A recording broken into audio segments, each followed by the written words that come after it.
Hey everybody, Shid here, and boy do we got some good Valorant content for you today. We're going to be talking about the patch 0.5 notes that just went live. There are some great changes in here along with some big doozies. Before we get started, make sure you subscribe and hit that bell down below to make sure you're up to date with all the awesome Valorant content that's going to be coming from this channel. With that being said, let's go ahead and jump right in. So first up, we're going to talk about the agent changes, things that they did to bring them in line with their intended roles and balance some of the abilities to either bring them down a peg or give them a little bit of an extra bite. First up is Sage. It looks like she got some pretty big nerfs. Her slow orb's duration is decreased down from 9 seconds to 7, as well as the overall slow of that orb got decreased down from 65 to 50%. The devs say that they know that Sage is OP, so they decided to reduce some of her overall stopping power while still allowing her to fill her role as a premier staller in Valorant. These changes aim to reduce the overall efficacy of her slow orb, especially if they are chained back to back.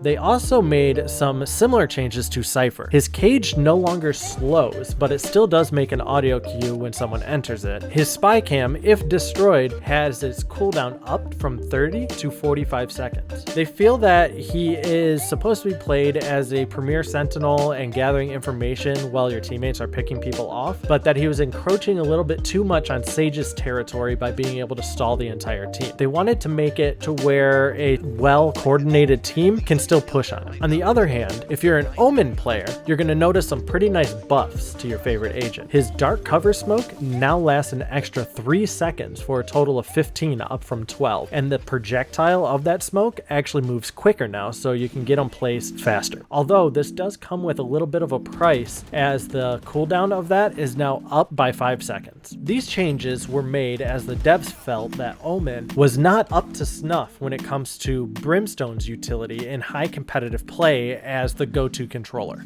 Viper also received a very little buff in the way of her snakebite radius being increased from 350 to 450, whatever that means. I'm not sure. I wish that they gave these numbers in meters like they do on all the gun tooltips. There are a couple of interesting changes when it comes to area of denial abilities, such as Molly's and Viper's poison and Phoenix's little fire grenade. You can't bunny hop through them anymore without taking damage. They raised that damage ceiling up to where now you can't jump above that and you will always take a tick. One of the most important changes though when it comes to agents is they lowered the overall credit cap from 12,000 to 9,000. This will make it a lot more manageable to come back and win against a team with a very rich economy. When it comes to the maps, there are some very good updates. Thank God. Split is getting some much needed changes to make attacking a lot less painful. There have been various barrier changes in mid, moving from the top of the stairs to the entrance of vents, and B Heaven as well now has an angled wall at the top of the stairs to the left to cut down on that 50-50 angle guess where you had to check the corner or check the box, and if you checked wrong, you died. While we are talking about B side, they also changed the Radianite crate on site to no longer be wall bangable to add some extra cover while planting. When we talk about the A side, they moved the attacker side barrier forward a little bit so you can kind of see that angle when you start to go to ramps, and they moved the defender side there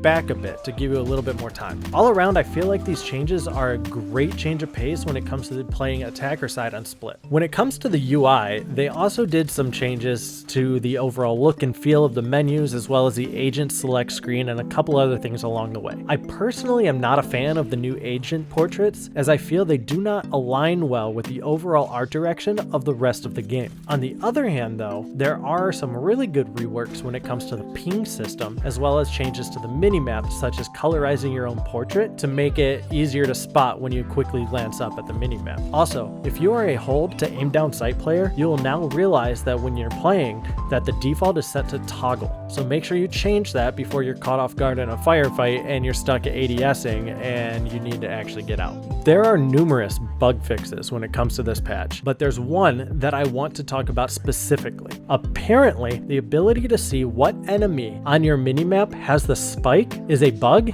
and has been removed. I'm not sure how I feel about this, as part of the strategy of a competitive shooter like Valorant or CSGO is to be able to spot the spike or bomb on a player as things are happening and adjust accordingly. With this change, I don't know where the bomb is unless it's dropped off a player or is being planted. I'm not sure if this change is for better or for worse, but I guess we're just gonna have to wait, see how games feel, and see what people are saying. As always, if you're interested in the complete patch notes, you can find a link over to the Play Valorant page in the description below. Make sure that you subscribe and click that bell down below to be notified when future Valorant content goes live. With that being said, it's been real, everybody. Until next time, stay Valorant.